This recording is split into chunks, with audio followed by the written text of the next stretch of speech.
मातरम वंदे मातरम भारतीय जनता पार्टीचा विजय असो. खरं तर माझ्या अगोदर नगराध्यक्ष पदाचे उमेदवार सचिनजी सोनावणे हे ज्या वेळेला भाषण करत होते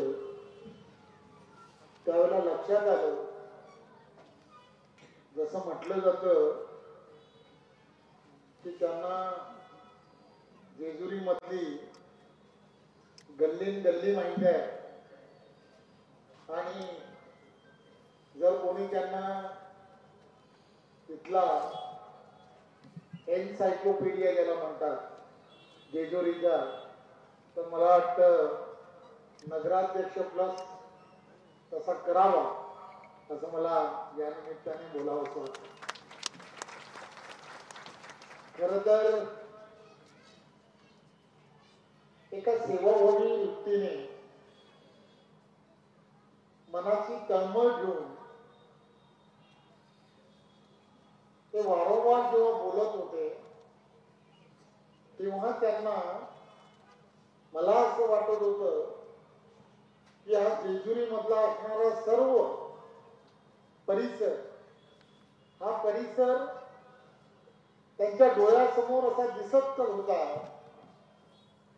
आणि मी काय करू शकलो हे ते जेव्हा सांगत होते तेव्हा मला लक्षात आलं की येणाऱ्या काळामध्ये त्यांच्या डोळ्यासमोर किंवा त्यांच्या स्वप्नवत जेजुरी कशी असावी हे सुद्धा त्यांच्या डोळ्यामध्ये पूर्णच्या पूर्ण असेल यात काहीच शंका नाही असं मला वाटतं. आपण सर्वजण त्या जेजुरीमध्ये ज्या वेळेला या ठिकाणी येतो, खरं तर प्रत्येक तीर्थक्षेत्र देशाचे पंतप्रधान नरेंद्र मोदीजी आणि महाराष्ट्राचे लोकप्रिय असे मुख्यमंत्री आदरणीय देवेंद्रजी ही मंडळी सातत्याने असा विचार करतात की प्रत्येक तीर्थक्षेत्र जे आहे हे प्रत्येक तीर्थक्षेत्र हे डेव्हलप केलं गेलं पाहिजे.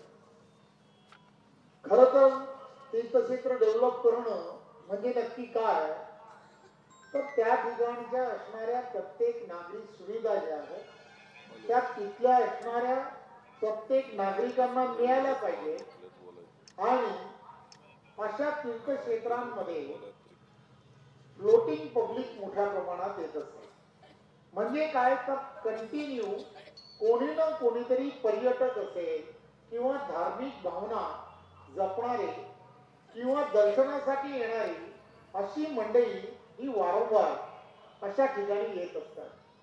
त्यामुळे अशी जी शहरं आहेत किंवा अशी तीर्थक्षेत्र जी असतात अशा तीर्थक्षेत्रांवरती एक वेगळ्या पद्धतीचं बोजा हा मोठ्या प्रमाणात येत असतो. त्या ठिकाणी येणारा प्रत्येक जो भक्त असतो त्या भक्ताला जे जे आवश्यक आहे तो या ठिकाणी ज्या वेळेला येतो त्यावेळेला त्याला त्या ठिकाणी चांगली राहण्याची व्यवस्था असली पाहिजे, त्याला चांगलं इथे भोजन मिळालं पाहिजे. या सगळ्या गोष्टी ज्या ज्या ठिकाणी उपलब्ध होतात ते तीर्थक्षेत्र नाही तर ते एक रोजगाराची संधी प्राप्त करून देणारं एक फार मोठं हब तयार होतं. मी तुम्हाला खात्रीने सांगतो, हा जो आपला सचिन आहे, मी आपला सचिन यासाठी म्हणेन की ज्या पद्धतीने तो विचार करत होता किंवा जे सांगत होता त्याच्या समोर कदाचित त्याच्या समोर उत्तर प्रदेश मधलं असणारे जी तीर्थक्षेत्र, जे अयोध्या झालं, अयोध्यातलं राम मंदिर झालं, राम मंदिराच्या आजूबाजूला ज्या डेव्हलपमेंट येणाऱ्या काळामध्ये होणार आहे, या सगळ्या गोष्टी ज्या पद्धतीने होत गेल्या आहेत, एक रोजगाराची संधी तिथे असणाऱ्या तरुणांना आपोआप प्राप्त होतं.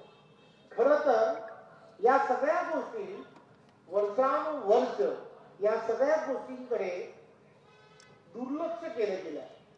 किंवा मी असं म्हणणार नाही किंवा मी कोणाला दोषही देणार नाही.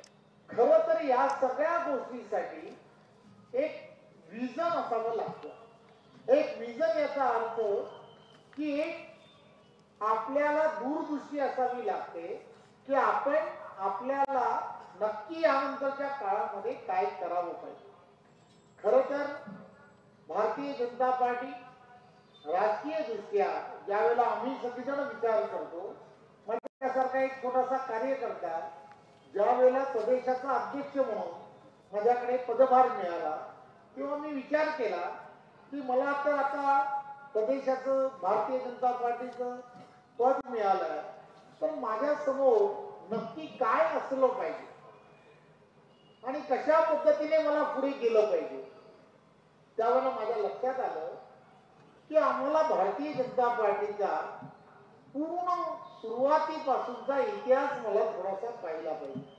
आणि मी जेव्हा या सगळ्या गोष्टीचा विचार ज्यावेळेला करायला लागलो त्यावेळेला माझ्या लक्षात आलं की 11 जाहीरनामे, 11 संकल्प पत्र ज्याला म्हणतात तशी 11 संकल्प पत्र ही भारतीय जनता पार्टीने तेव्हापासून आजपर्यंत काढली. आणि या 11 संकल्प पत्रांमध्ये जे तेव्हापासून विचार केला गेला, मी आज जेव्हा पाहतो त्यावेळेला त्यापैकी प्रत्येक विषय हा आज नरेंद्र मोदीजी जे विचार करतात हे त्या वेळेच्या असणाऱ्या संकल्प पत्राचा एक एक भाग आहे.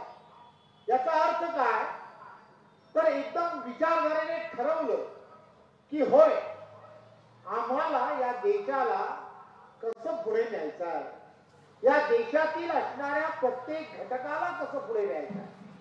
तुम्ही आम्ही सर्वजण पाहतो की एकदा पूर्वी असणारी ही सर्व मंडळी 50-50 वर्ष यांनी देशामध्ये सत्ता यांच्या हातात होती, परंतु यांच्याकडे विजन होतं का तर विजन नव्हतं. त्याचा अर्थ काय तर ही सर्व मंडळी प्रत्येक जाहीरनाम्यामध्ये असं म्हणायचं की आम्ही गरिबी हटवू, आम्ही गरिबी हटवू.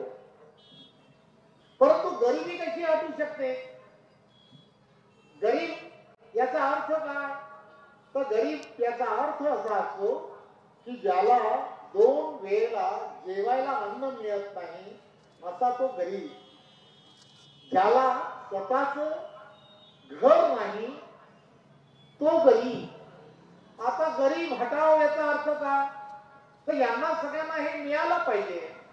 बघा देशाचे पंतप्रधान नरेंद्र मोदीजींनी या सगळ्या गोष्टींमध्ये कशा पद्धतीने विचार केला. त्यांनी या देशामध्ये 80 कोटीपेक्षा जास्त 80 कोटीपेक्षा जास्त या देशातील नागरिकांना मोफत अन्न सुरक्षा योजना जी आहे कोरोनाच्या काळामध्ये सुरू केली आणि 80 कोटी लोकांना मोफत धान्य देण्याचं ठरवलं. बघा किती सोप्या पद्धतीने एक योजना आणि या योजनेमुळे एकही गरीब उपाशी राहणार नाही अशी व्यवस्था तयार केली. पंतप्रधान आवास योजना, पंतप्रधान आवास योजनेच्या माध्यमातून प्रत्येक तो गरीब की ज्याला स्वतःच हक्काचं घर नाही, मग तो शहरातला असेल किंवा तो गावातला असेल, त्याला स्वतःच्या हक्काचं घर मिळण्यासाठी त्यांनी पंतप्रधान आवास योजनेच्या माध्यमातून घर बनवण्यासाठी जे पैसे लागतील ते पैसे देण्याचं ठरवलं आणि आज करोड लोकांना मोफत घर देण्याचं काम हे देशाचे पंतप्रधान करतात. बघा पूर्वीची असणारी 50 वर्षाची असणारी ही राजवट आज जग नरेंद्र मोदींना त्यांचा हेवा का करताय तर 130 कोटी असणारी ही जनता आणि या 130 कोटी या पूर्णच्या पूर्ण भारत देशातील असणाऱ्या जनतेपैकी 25 कोटीपेक्षा जास्त लोकांना दारिद्र्य रेषेच्या बाहेर काढण्याचं काम जर कोणी केलं असेल तर देशाचे पंतप्रधान नरेंद्र मोदीजींनी केलं, हे आपण सर्वांनी लक्षात घेतलं. सोपं नाहीये विचार करणं आणि त्याला प्रत्यक्षात उतरवणं, हे सोपं नाही. तुम्ही आणि आम्ही सर्वांनी या सर्व गोष्टीचा विचार करायला हवा की आपण सर्वजण असा विचार का करू शकत नाही की हे जेजुरी शहर जे आहे, हे तीर्थक्षेत्र जे आहे, हे तीर्थक्षेत्र म्हणून याची जी प्रचिती आहे, हिला येणाऱ्या काळामध्ये पर्यटनाच्या दृष्टिकोनातून याला मोठं करायचं जर असेल, याला जर त्याच पद्धतीने कॉरिडॉर करायचा असेल तर तुम्हाला आम्हाला सर्वांना दूरदृष्टी असणाऱ्या विचारधाराच्या पक्षाला येणाऱ्या काळामध्ये, या जेजुरीमध्ये येणाऱ्या काळामध्ये नगराध्यक्ष असेल किंवा त्याच्या बरोबर असणाऱ्या प्रत्येकाला निवडून देणं हे अत्यंत गरजेचं आहे. प्रत्येक विकासात्मक काम हे केंद्रातील असणारं सरकार हे करत आहे. नरेंद्र मोदीजींच्या नेतृत्वातलं सरकार करणार आहे, देवेंद्रजींच्या नेतृत्वातलं असणारं महायुतीचं सरकार करणार आहे. परंतु लक्षात घ्या, माझ्या अगोदर माझे मित्र संजयजी वारंवार सांगत होते, मला असं वाटतं 15 मिनिटांमध्ये त्यांनी 5 ते 6 वेळा सांगितलं की समोरची माणसं कशी आहे, समोरची माणसं कशी आहे, समोरच्या माणसांच्या हातात जर सगळं गेलं तर काय होणार, हे ते वारंवार सांगतात. मला कोणावरती टीका करायची, परंतु सांगतो की एक गोष्ट लक्षात घ्या की जर चुकीच्या माणसाच्या हातामध्ये, एखाद्या चुकीच्या माणसाच्या हातामध्ये एखाद्या गाडीचं स्टेरिंग गेलं तर अपघातच होणार, अपघातच होणार. लक्षात घ्या. त्यामुळे योग्य व्यक्तीच्या हातामध्ये गाडीचं स्टेरिंग देणं हे योग्य आहे. मी असं म्हणेन की आज केंद्रामध्ये नरेंद्र मोदीजी हे जसं म्हणतात, मैं न खाऊंगा और किसी को खाने नहीं दूंगा, ते देवेंद्रजी म्हणतात, मैं न खाऊंगा और किसी को खाने नहीं दूंगा. आता एक जर आपल्याला सचिन भाऊ इथे करायचं असेल तर तुम्हाला काय करावं लागेल? जेजुरीकरांनो, कमळाचंच बटन दाबलं पाहिजे. सचिन असेल, सचिन सोनावणे असेल, त्यांच्याबरोबर असणारे सर्व सहकारी, काय त्यांची ओळख करून दिली हो संजय भाऊनी. प्रत्येक माणूस काय आहे, तो काय करणार आहे, एक लक्षात घ्या. निवडून आलात ना, निवडून येणारच आहात तुम्ही, आणि निवडून आल्यानंतर यांनी जशी तुमची तारीफ केली आहे, ही तारीफ जर तुम्ही पूर्ण करू शकला नाही तर पुढच्या 5 वर्षानंतर हा परत उभा राहणार, आमदार होणार परत 100%. परत तो काय बोलेल हे लक्षात घ्या. त्यामुळे जबाबदारी फार मोठी आहे. देवेंद्रजी नेहमी असा विचार करतात, चांगली माणसं राजकारणात असली पाहिजे, पारदर्शकपणे काम करणारी माणसं ही या राजकारणामध्ये असणं हे अत्यंत गरजेचं आहे. आणि मला खात्री आहे की जेजुरीकर की हे सर्वजण लक्षात घ्या, मला माहित आहे, परंतु गेले काही दिवस आपण सर्वजण याचा विचार करतो की आदरणीय देशाचे पंतप्रधान नरेंद्र मोदीजी हे सर्वजण ज्या वेळेला एखादी योजना तयार करतात, एखादी योजना ज्या वेळेला तयार करतात त्यावेळेला 130 कोटी इथे असणारी जनता, या जनतेसाठी योजना तयार करतात. जात धर्म या सगळ्या गोष्टी विचार करत नाही. आता ही 80 कोटी लोकांना अन्न सुरक्षा योजना जी आहे त्याच्या माध्यमातून मोफत धान्य दिलं. पत्रकार मित्रांनो, जात विचारली का? हो, तुम्हीच सांगू शकता, आम्हाला काय कळतंय, आम्ही तर राजकारणी आहोत, आम्हाला माहित नाही. नाही विचारलं. अहो, आरोग्याचं कार्ड बनवलं, आरोग्याची व्यवस्था झाली पाहिजे म्हणून गरीबातल्या गरीबाला 5 लाख रुपयापर्यंतच आयुष्यमान कार्ड बनवलं. अहो, विचारली का जात? कोणालाही जात विचारली नाही, पंत विचारला नाही, काही विचारलं नाही. आणि यांना सगळ्यांना ज्याला आवश्यक आहे त्याला ते कार्ड देण्याचं काम केलं. हो जाऊ दे, करोनाचा काळ जो होता ना, त्या करोनाच्या काळामध्ये आपण सर्वजण, ही महामारी कोणाला विचारून आली नाही, परंतु त्या महामारीमध्ये करोनासाठी किंवा आम्हा सर्वांसाठी लस बनवण्याचं काम, कोट्यावधी रुपये खर्च करून लस बनवण्याचं काम हे देशाचे पंतप्रधान नरेंद्र मोदीजींनी ठरवलं आणि ती तयार केली. तयार केलेली लस आज तुम्ही आणि आम्ही सर्वजण सर्वांना त्यावेळेच्या काळात गरीबातल्या गरीबाला दिली, श्रीमंतालाही दिली. तुम्ही सांगतात ते काय, समोरचे कोण आहेत ते, समोरचे कोण नाही हे म्हणतात, मी नाही म्हणत. त्यांना पण दिली, हो मोफत दिली, मोफत. सर्वजण जे आज श्वास घेतोय, आज आपण जे जिवंत आहोत, हे फक्त फक्त एकमेव माणूस की ज्याचं नाव नरेंद्र दामोदर दास मोदी. भारतीय जनता पार्टी, भारतीय जनता पार्टीची विचारधारा सबका साथ सबका विकास, जात धर्म या सगळ्या व्यवस्था बाजूला ठेवून शेवटच्या व्यक्तीपर्यंत विकास पोहोचला पाहिजे. आज लक्षात घ्या, मी इथे जास्त भाषण करणार नाही, छोट्या छोट्या मुद्द्यांवरतीच बोलणार आहे. परंतु एक गोष्ट लक्षात घ्या, आज जगभरामध्ये आजचा जीडीपी काय, कालच डिक्लेअर झाला 8.2.